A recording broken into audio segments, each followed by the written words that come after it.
So hello दोस्तों, कैसे हो आप सभी। मैं हूं आपका दोस्त प्रदीप और स्वागत करता हूं प्रदीप गिरी अपडेट पे। सो गाइज, बच्चे मुझसे क्वेश्चन पूछ रहे हैं, सर कंबाइंड रूल क्या है 10th स्टैंडर्ड के लिए, बता दो थोड़ा, क्योंकि टेंशन मैंने सुना है कि कंबाइंड रूल आ जाने से और टेंशन कम हो जाता है। तो चलो बताता हूं कंबाइंड रूल क्या होता है।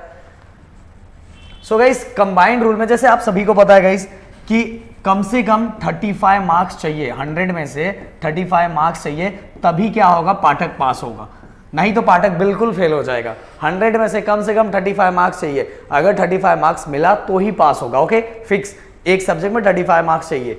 सो गाइस, अब कंबाइंड रूल में क्या फायदा हो गया। कंबाइंड रूल में गाइस, अगर कुछ गड़बड़ होता है आपका किसी सब्जेक्ट का, तो मराठी, इंग्लिश एंड हिंदी को तीनों को एक साथ कंबाइन करके अगर आपका 105 या तो उससे ऊपर जाता है तो आप पास माने जाओगे। मान लो देखो, अभी मराठी 35 किधर है, मतलब आप फेल हो। इंग्लिश 35 किधर है, मतलब आप फेल हो।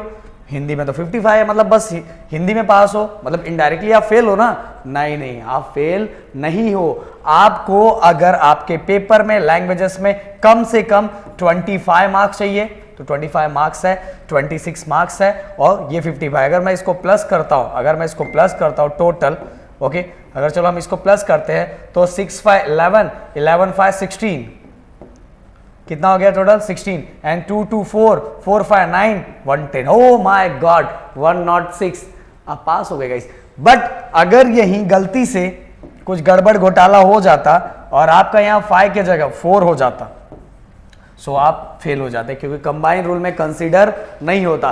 कंबाइंड रूल में क्योंकि आप बोलते सर 5 4 9 हो गया, 9 6 15, सर 105 हो गया, सर मैं पास हो गया। बिल्कुल पास नहीं होगा गाइस। कंबाइंड रूल के लिए एटलीस्ट आपके सब्जेक्ट में कितना चाहिए, 25 मार्क्स चाहिए, तो ही वो कंबाइंड रूल में कंसीडर किया जाएगा, नहीं तो बिल्कुल नहीं किया जाएगा। तो पाठक यहां अगर पाठक का 25 आ जाता है या 25 से ऊपर आ जाता है, तो पाठक तीनों कंबाइंड रूल के थ्रू क्या हो जाएगा, पास हो जाएगा। अब लैंग्वेजेस की बात हो गई, तो यहां पाठक पास हो गया।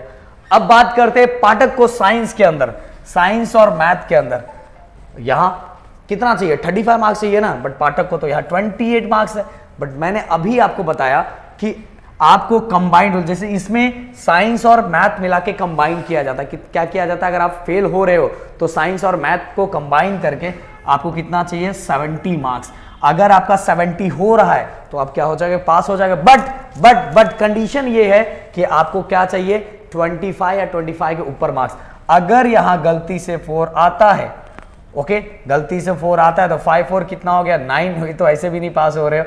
ओके, 4 5 6, मतलब यहाँ तो ऐसे भी गड़बड़ है। अगर मान लो 46 मार्क्स होता, 46 मार्क्स होता, यहाँ 6 4 कितना हो गया, 10 हो गया, 4 6 7 मार्क्स हो गया, मतलब पास हो, नहीं आप फेल हो, क्योंकि यहाँ क्या है आपको 24 मार्क्स। तो मतलब साइंस और मैथ में टोटल कितना चाहिए, 70 मार्क्स चाहिए। बट ये कंबाइन होने के लिए भी, ये दोनों को कंबाइन करने के लिए एटलीस्ट सब्जेक्ट के अंदर कितना चाहिए, पाठक को एटलीस्ट 25 मार्क्स चाहिए। तो देखते हैं एग्जाम में पाठक मार्क्स निकालता है कि नहीं निकालता है।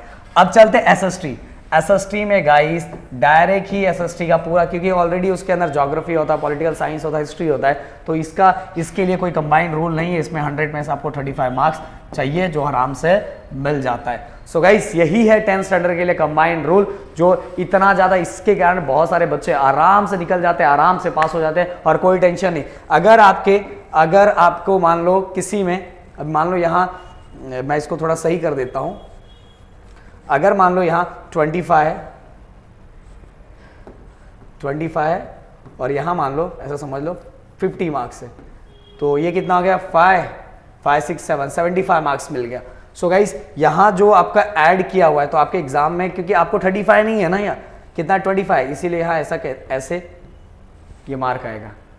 ओके, सो इससे हमें ये पता चलेगा कि आपको क्या था, ये आपको पूरा मार्क्स नहीं मिला है, आपको वहां किया गया कंबाइंड रूल अटैच किया गया, इससे आपको समझ में आ जाएगा। सो गाइस, वीडियो कैसा लगा, वीडियो पसंद आएगा, वीडियो को लाइक शेयर सब्सक्राइब तो बनता है, अपना सपोर्ट एंड प्यार बनाए रखना। जय हिंद दोस्तों।